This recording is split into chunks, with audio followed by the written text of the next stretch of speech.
Hello friends, कैसे हैं आप लोग। सबको मेरा जय भीम, नमो बुद्धाय। डॉक्टर बाबा साहब अम्बेडकर जी के विचार। डॉक्टर बाबा साहब अम्बेडकर जी कहते हैं, क्या जाति प्रथा सामाजिक बिखराव और बुजदिली का बड़ा कारण है। डॉक्टर अम्बेडकर जी कहते हैं कि जिन कारणों से हिंदुओं में शुद्धिकरण का आंदोलन संभव नहीं है, वही कारण हिंदुओं में संगठन की भावना पैदा नहीं होने के लिए जिम्मेदार है। संगठन का मूल आधार और भाव यह है कि हिंदुओं के दिमाग से उस भय और कायरता को नहीं निकालना है जो बहुत ही बुरी तरह से हिंदुओं को सिख और मुसलमानों से अलग करती है, और जिसके कारण हिंदू को अपनी रक्षा के लिए वीरता के स्थान पर विश्वासघात और चालाकी जैसी घटिया हरकतों के लिए मजबूर कर दिया गया है।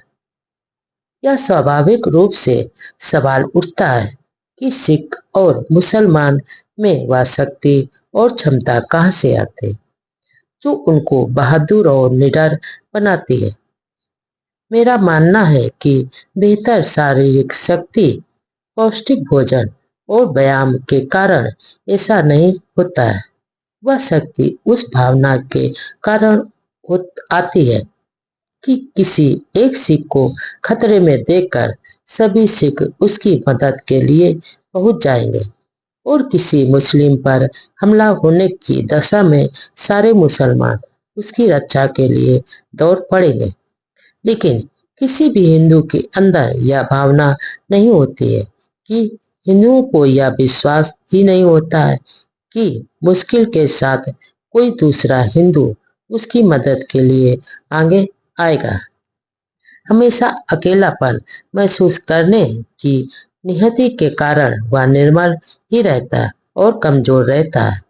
इसका परिणाम स्वरूप असुरक्षा, भय और कायरता से ग्रस्त हिंदू और मैदान छोड़कर भाग जाता है या फिर आत्मसमर्पण कर देता है।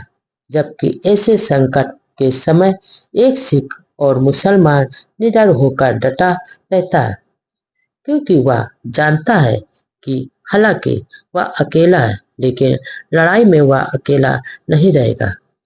उसके सिख और मुसलमान होने के आत्मविश्वास के सहारे वह मैदान में मुकाबला करने के लिए हमेशा डटा रहता है। जबकि हिंदू में विश्वास ही नहीं होता है कि वह उसे भागने व हारने हार मानने पर मजबूर कर देते हैं। इस मुद्दे पर विचार करने पर यह सवाल उठता है कि आखिर वह क्या चीज है जिसके कारण एक सिख और मुसलमान इतना अधिक आश्वस्त रहते हैं और उसे मुकाबला करने के लिए हिम्मत आती है, जबकि एक दूसरे की सहायता की भावना की कमी के कारण हिंदू हमेशा भय और निराशा से भर जाता है। आपको मालूम होगा कि इस फर्क का कारण उनके संगठित जीवन के दंगों में है। सिखों और मुसलमानों के संगठित जीवन के ढंग से उनमें भाईचारे की भावना का विकास होता है, जबकि हिंदुओं के बीच ऐसा नहीं है। सिख और मुसलमानों में एक जैसी सामाजिक मजबूती है जो उन्हें भाई भाई बनाते हैं। हिंदुओं के बीच आपस में सीमेंट जैसा जोड़ने वाला तत्व ही नहीं है और एक दूसरे को भाई नहीं मानता है। इससे स्पष्ट हो जाता है कि क्यों एक सिख कह, कहता है और महसूस करता है कि एक सिख और खालसा सभा लोगों के बराबर होता है। इससे पता चलता है कि क्यों एक अकेला मुसलमान हिंदुओं के भीड़ के बराबर होता है। इसमें कोई शक नहीं है कि यह बड़ा फर्क सिर्फ जाति के कारण है। इसलिए जब तक जाति रहेगी, हिंदुओं में संगठन और एकता नहीं हो सकते, और जब तक संगठन नहीं होगा, हिंदू कमजोर, हमेशा दब्बू और डरपोक ही बने रहेंगे। हिंदू बार बार यह दावा क्यों करते हैं कि वे बहुत सहिष्णु यानी सहनशील लोग हैं। मेरी राय में यह उनकी एक बड़ी भूल है और भ्रम है। ज्यादातर अवसरों पर हिंदू सहिष्णु नहीं होते और यदि कुछ अवसरों पर वह सहनशील होते हैं तो इसलिए कि वे इतने निर्बल कमजोर होते हैं कि वो विरोध अपना नहीं कर पाते।